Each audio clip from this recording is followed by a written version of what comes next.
2 ദിവസമായിട്ട് അപ്പാനി ശരത്ത് നമ്മുടെ ഷാനവാസിന് ഭയക്കുന്നുണ്ട്. എന്തോ ഒരു കേസ് മണക്കുന്നുണ്ട്. പക്ഷെ അത് എന്താണെന്ന് എനിക്കും അറിയില്ല, ബാക്കിയുള്ള പ്രേക്ഷകർക്ക് അറിയില്ല. അതുപോലെ തന്നെ അനുമോൾ ആവശ്യത്തിനും അനാവശ്യത്തിനുമായിട്ട് ഓവറായിട്ട് ദേഷ്യം വരുന്നുണ്ട്. അത് അനുമോളിന് പ്രശ്നമാകുമോ? നമുക്ക് സംസാരിക്കാം. എൻ്റെ പേര് ഷഹീർ. എൻ്റെ വീഡിയോ ആദ്യമായിട്ട് കാണുന്നവരാണ് വീഡിയോ ലൈക്ക് ചെയ്യണം, ഷെയർ ചെയ്യണം, കമന്റ് ചെയ്യണം. അതുപോലെ തന്നെ ബിഗ് ബോസ് ഡയറീസ് എന്ന് പറയുന്ന ഈ യൂട്യൂബ് ചാനൽ സബ്സ്ക്രൈബ് ചെയ്ത് കൂടെയുള്ള ബെല്ലൈക്കൺ എന്നെ വിളിച്ചാൽ മാത്രമാണ് ഞാൻ ഇടുന്ന വീഡിയോസ് നിങ്ങൾക്ക് നോട്ടിഫിക്കേഷൻ ആയിട്ട് കിട്ടും. അപ്പം നേരെ വീഡിയോയിലേക്ക് പോയാലും. അപ്പൊ രാവിലെ തന്നെ മോർണിംഗിൽ തന്നെ നമ്മുടെ അനു വന്നിട്ട് ഓറഞ്ച് കാണാനില്ല എന്നൊക്കെ പറഞ്ഞ ഒരു ഇഷ്യൂ നടക്കുന്നുണ്ട്. അനുമോൾ ഒരു കാര്യം പറയുകയാണെങ്കിൽ തന്നെ ഒരു ഇതായിട്ട് പറയാം. ഫോർ എക്സാമ്പിൾ ഇപ്പോൾ അങ്ങനെ ഒരു ഓറഞ്ച്, പക്ഷേ അനുമോള് ഭയങ്കര ദേഷ്യത്തോടെയാണ്. എന്നുവെച്ചാല് അത് ഇപ്പോ സ്ട്രോങ് ആവാൻ ശ്രമിക്കുന്നതാണോ എന്ന് എനിക്ക് അറിഞ്ഞൂടാ. ചിലപ്പോൾ അതിനായിരിക്കാം ഈ ഓവറായിട്ട് ഹൈപ്പർ ആക്റ്റീവായിട്ട് നിൽക്കുന്നത്. അപ്പൊ അനുമോള് അനാവശ്യമായിട്ട് ഇന്ന് നെവിനോട് വെച്ചുണ്ടാക്കിയ പോലെയായിട്ട് എനിക്ക് തോന്നിയത്. അതുപോലെ ഓറഞ്ച് പോയി, ബട്ടർ പോയി, ഹണി പോയി, അച്ചാർ പോയി, അതുപോലെ അങ്ങനെ കുറെ കാര്യങ്ങൾ ഇപ്പൊ ഇന്ന് സംസാരിക്കുന്നൊക്കെ ഉണ്ടായിരുന്നു. പക്ഷെ അനു നെവിനോട് കോഫി പൗഡർ അവിടെ വെച്ചതിന് അനാവശ്യമായിട്ടാണ് വെച്ചുണ്ടാക്കിയത്. അബി ഇന്ന് അത് പറയുകയും ചെയ്തു കേട്ടോ. പിന്നെ അപ്പാനിയുടെയും ബിൻസിയുടെയും ഇഷ്യൂ. ബിൻസി പോയത് അപ്പാനി നെഗറ്റീവ് ആകുമെന്ന് എല്ലാവരും വിളിച്ചു പറയുന്നു, എന്നുവെച്ചാൽ വളച്ചൊടിക്കുന്നു എന്ന് പറയാണ്. കാരണം വേറെ ഒന്നുമല്ല, നമ്മളുടെ ആർ ജെ ബിൻസി പോയപ്പോ അപ്പാനി ശരത്തിനെ ഒരു നെഗറ്റീവ് ആവും, നെഗറ്റീവോ എന്തോ എല്ലാവരും കൂടി വളച്ചൊടിക്കുന്നുണ്ട് ഒരു കാര്യം എന്ന് പറഞ്ഞിട്ട് അപ്പാനി ശരത്ത് പറയാണ് അവൾ പോയത് കൊണ്ട്. അപ്പൊ എനിക്ക് തോന്നുന്നത് ഈ ആർ ജെ ബിൻസിയും ശരത്തുമായിട്ട് എന്തോ ഒരു ഒരസൽ നടന്നിട്ടുണ്ടാവും, അല്ലെങ്കിൽ എന്തെങ്കിലും പ്രശ്നം ഉണ്ടായിട്ടുണ്ടാവും. അത് ഷാനവാസിന് അറിയായിരിക്കാം. അതുകൊണ്ടായിരിക്കും ചിലപ്പോ ഈ അപ്പാനി ശരത്ത് ഭയക്കുന്നത്. എന്തിനോ കിടന്ന് ഭയക്കുന്നുണ്ട്. പക്ഷെ ഷാനവാസ് ആണെങ്കിൽ ഇന്നലെ ഫുൾ പവറായിട്ട് അവിടെ അപ്പാനി ശരത്തിനെതിരെ നിൽക്കുന്നുണ്ട്. കാരണം ഷാനവാസിനെ കുറ്റം പറയാൻ പറ്റില്ല. കാരണം ഷാനവാസിനെ ആവശ്യത്തിനും അനാവശ്യത്തിനും പോയിട്ട് വഴക്ക് ഉണ്ടാക്കുന്നതാണ് നമ്മുടെ അപ്പാനി ശരത്തും അക്ബറും. ഈ രണ്ടുപേരും ചേർന്നിട്ട് ഷാനവാസിനെതിരെ നല്ലോണം അനാവശ്യമായിട്ടൊക്കെ വഴക്കുണ്ടാക്കിയിട്ടുണ്ട്. അപ്പോ ഷാനവാസ് സഹി കേട്ടപ്പോ അപ്പാനി ശരത്തിനെതിരെ നിന്നു. അത് അപ്പാനി ശരത്തിന് ഭയമായി. കാരണം എന്താണെന്ന് വെച്ചാല് ഒരാളെ ഇപ്പോ കുറെ പ്രാവശ്യം ഇങ്ങനെ ഒരാൾ ചൊറിഞ്ഞു നമ്മൾ സഹിക്കുകയാണ്. ഇങ്ങനെ നമ്മൾ കുറെ സഹിച്ചു അവസാനം ഒരു പൊട്ടലുണ്ടാവും. വെച്ചാല് ഇനി ഇങ്ങനെ വെച്ചിട്ട് കാര്യമില്ല, ഇനി കൊടുക്കണമെന്നുള്ള രീതി നമുക്ക് വരും. അതേപോലെ തന്നെയാണ് ഷാനവാസിന് എന്ന് വന്നത്. ഷാനവാസ് കുറച്ചൊക്കെ കയറി വരുന്നുണ്ട് കേട്ടോ.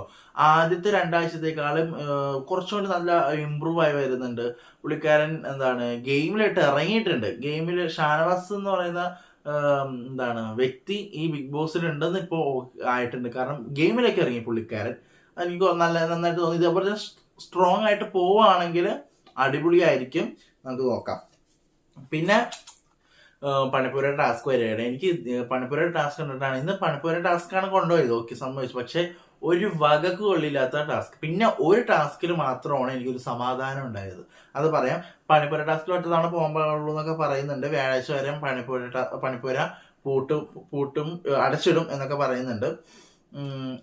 ഇതാണ് സംഭവം. അപ്പോൾ ഒന്നാമത്തെ ടാസ്ക് കളിക്കാനായിട്ട് ഇവര് പോവാണ്. ഒന്നാമത്തെ ടാസ്ക് കളിക്കാൻ പോകുന്നുണ്ട്. അല്ല, അതിനു മുൻപ് ഈ ആദിലെ നൂറയും പോയിട്ട് ഷാനവാസിന്റെ ഇടയിലുള്ളതും അപ്പാനി ശരത്തിന്റെ ഇടയിലുള്ള പ്രശ്നങ്ങൾ സോൾവ് ആക്കാൻ നോക്കിയിട്ട് ഈ ആദിലയ്ക്കും നൂറയും എന്ന് പറയുന്ന ഒരു ഇത് ഇവര് സെപ്പറേറ്റഡ് ആയിരുന്നെങ്കിൽ ഇവർക്ക് ഒന്നുകൂടി ഗെയിം കളിക്കും. ഇവര് ഒരുമിച്ചായതുകൊണ്ട് തന്നെ ഇപ്പൊ ഒരാളുടെ ഒരു അഭിപ്രായം മാത്രമേ ഉണ്ടാകാൻ പാടുള്ളൂ. അങ്ങനെയൊക്കെ ഉണ്ട്. ഇപ്പൊ രണ്ടുപേരുടെ വേറെ അഭിപ്രായമാണെങ്കിൽ അവർക്കിടയിലൊരു ഇടിയും അപ്പൊ അത് നടക്കുന്നില്ല.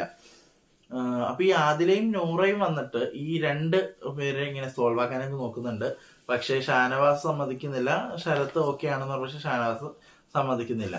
പിന്നെ പണിപ്പുര ടാസ്ക് വരെയാണ് യാക്ക്. വേറെ ഒന്നുമല്ല, ഇത് കുടിച്ചു നോക്കിയിട്ട് ടേസ്റ്റ് ആണോ അല്ലെങ്കിൽ കൊള്ളില്ലാത്ത ടേസ്റ്റ് ആണോ എന്നുള്ളത് അപ്പുറത്തെ ആളോ എന്ന് പറയണം. നമ്മൾ ഇപ്പൊ ഞാൻ ഗസ്സിങ് ആണ് സംഭവം. ഇതൊരുമാതിരി ഇപ്പൊ നമുക്ക് തന്നെ ചെയ്യും. ഇപ്പൊ നമ്മളിപ്പോ കുടിച്ചിട്ട് കൊള്ളാം ഇങ്ങനെയൊക്കെ എക്സ്പ്രഷൻ ഇട്ട്, പക്ഷെ അത് കൊള്ളില്ലാത്തതായിരിക്കും. അങ്ങനത്തെ സംഭവങ്ങളാണ്. അതൊക്കെ ഇതായിട്ട് തോന്നി. പിന്നെ ഇന്നലെ മുതലാണെന്ന് തോന്നുന്നത് അനീഷിനെ ഒന്നും കാണുന്നില്ല. 2 ആഴ്ച ആ ഒരു പവർ, അല്ലെങ്കിൽ 2 ആഴ്ച കൊണ്ട് ആ വീട് മൊത്തം കലഹിച്ച് കിടന്ന അനീഷ് ഇപ്പോ അനീഷേ ഇല്ല ഇന്ന്. ഇപ്പൊ അനീഷിന് ഇപ്പൊ ഇന്നലത്തെ എപ്പിസോഡിലാണെങ്കിൽ അനീഷിനെ ആരും വോട്ട് ചെയ്തില്ല. ഇപ്പൊ അനീഷ് തന്നെ ഇങ്ങനെ ഇരിക്കുകയാണ്. അയ്യോ എന്ത് പറ്റി അനീഷിന്? ഞാൻ പെട്ടെന്ന് അനീഷിന് എന്ത് പറ്റി? ഇനിയിപ്പോ ലാലേട്ടനെ കഴിഞ്ഞ ശനിയാഴ്ച ഞായറാഴ്ച വന്നിട്ട് ആ കാര്യങ്ങൾ പറഞ്ഞതുകൊണ്ടാണോ എന്ന് അറിഞ്ഞൂടെ ഒന്ന് ഒതുങ്ങിയത്. അനീഷ് ഒന്ന് ഒതുങ്ങിയിട്ടുണ്ട്. പിന്നെ അപ്പാനെ സോൾവ് ആക്കാനായിട്ട് ഷാനവാസിന്റെ അടുത്ത് പോകുന്നുണ്ട്. അപ്പൊ ഷാനവാസ് എനിക്ക് സോൾവ് ആക്കണ്ട, എനിക്ക് ഇതുകൊണ്ട് സംസാരിക്കണ്ട എന്ന് പറഞ്ഞ് ഷാനവാസ് ഒക്കെ പോകുന്നുണ്ട്. അറിയില്ല, ചില പുള്ളിക്കാരുടെ ഗെയിമൊക്കെ ആയിരിക്കാം, പറയാൻ പറ്റില്ല, നമുക്ക് നോക്കാം. അടുത്ത ടാസ്ക് വരുന്നു.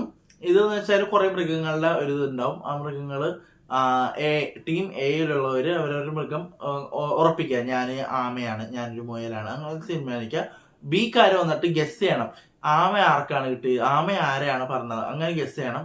ഇത് ഗസ് ചെയ്യണം. പക്ഷെ ഇതെന്താണെന്ന് വെച്ചാൽ ഇവരുടെ മനസ്സിലുള്ള സംഭവം എന്താണ് ഈ പുറത്ത് വരാൻ കഴിയും. ഇപ്പോ ഞാൻ ഞാൻ ഞാൻ എൻ്റെ ഇത് നോക്കിയിട്ട് പറയാണ്, ഞാൻ ഒരു കാര്യം, ഞാനൊരു പാമ്പിനെ എടുക്കാം, ഓക്കെ. പക്ഷെ വരുന്ന ആള് പറയാണ്, ഞാനൊരു സിംഹത്തിനെടുത്തു വെച്ചു, ഞാൻ വലിയ ആളാണെന്നുള്ള കാട്ട സിംഹമാണ്, രാജാവാണെന്നുള്ള രീതിയിൽ ഞാനൊരു സിംഹത്തിനെടുത്തു. പക്ഷെ എതിർ ടീം വന്നിട്ട് ഗസ് ചെയ്യണം നമ്മളെ, എനിക്ക് തോന്നുന്നു നീ ഒരു പാമ്പായിരിക്കും. അപ്പൊ പാമ്പിന്റെ ഒരു അർത്ഥം എന്ന് വെച്ചാൽ പാമ്പ് ഒരു വിഷമാണ്, വിഷമുള്ള പാമ്പ് ഉണ്ടാവും. അപ്പൊ വിഷമുള്ള പാമ്പാണ്, ആൾക്കാരെ കണ്ട കൊത്തുന്ന പാമ്പാണ്. അപ്പൊ ഞാൻ വിചാരിക്കും, ഓഹോ നീങ്ങനെ പാമ്പാണെന്ന് വിചാരിച്ചിരിക്കും. അങ്ങനെ ഒരു ഇത് വരാൻ വേണ്ടിയിട്ടാണ് ഈ ഒരു ടാസ്ക്. അതെനിക്ക് കൊള്ളാം, ഉള്ളേല് ബെറ്റർ ആയിട്ട് കൊള്ളാം. പക്ഷെ സെറ്റാണെന്നല്ല പറഞ്ഞത്, ഉള്ളേല് അടിപൊളിയാണെന്ന് പറയുന്നു. അപ്പൊ പണിപ്പുര ടാസ്ക് ഇത്രയേ ഉള്ളൂ എപ്പിസോഡില്. എനിക്ക് വലിയ രീതിക്ക് എനിക്ക് പണിപ്പുര ടാസ്ക് ഇഷ്ടപ്പെട്ടു. പക്ഷെ നാളത്തെ പ്രൊമോയില് എന്താണ് ഒരാൾ ഔട്ടാവാൻ സാധ്യതയുണ്ട്. എനിക്ക് ഔട്ടേഴ്സ് മിഡ് വീക്ക് എവിക്ഷൻ പോലെ ആയിരിക്കാം, കഴിഞ്ഞ ആഴ്ച നടന്ന പോലെ തന്നെ. ഒരാൾ ത്യജിക്കണം. എന്ന് വെച്ചാല് ബാക്കിയുള്ളവർക്ക് വസ്ത്രങ്ങൾ കിട്ടണമെങ്കിൽ പണിപ്പുര ടാസ്ക് കംപ്ലീറ്റ് ആക്കണമെങ്കിൽ ഒരാള് സാക്രിഫൈസ് ചെയ്യണം. ആ സാക്രിഫൈസ് ചെയ്യുന്ന ആള് ചിലപ്പോൾ പോവുമായിരിക്കും, ഔട്ട് ആവുമായിരിക്കും. അത് കരയുന്നൊക്കെയുണ്ട്, 2-3 പേര് ഇങ്ങനെ രേണൊക്കെ ഇരുന്ന് കരയുന്നുണ്ട്. അറിയില്ല, നാളത്തെ പ്രൊമോ കണ്ടിട്ട് എനിക്ക് എന്താ ഒന്നും മനസ്സിലാവാത്ത രീതിയിലൊക്കെയാണ്. അപ്പൊ ഇത്രയുള്ള റിവ്യൂ. എന്തായിരുന്നു നിങ്ങൾക്ക് തോന്നിയത് ഇന്നത്തെ എപ്പിസോഡിനായിട്ട്? എനിക്ക് ഇന്നത്തെ എപ്പിസോഡിനായിട്ട് ഒരു നോർമൽ പോലും അല്ലാത്തൊരു എപ്പിസോഡാണ്, ഭയങ്കര താഴ്ന്നൊരു എപ്പിസോഡായിട്ട് തോന്നി. നമുക്ക് നോക്കാം, നാളെ ലൈവ് അപ്ഡേറ്റ് ഒക്കെ ആയിട്ട് വരാം. കുറച്ച് തിരക്കായി പോയി, അതുകൊണ്ടാണ് ലൈവ് അപ്ഡേറ്റ് ഒന്നും വരാത്ത. അപ്പൊ ലൈവ് അപ്ഡേറ്റ് വരാം. അതായിരിക്കും ബൈ.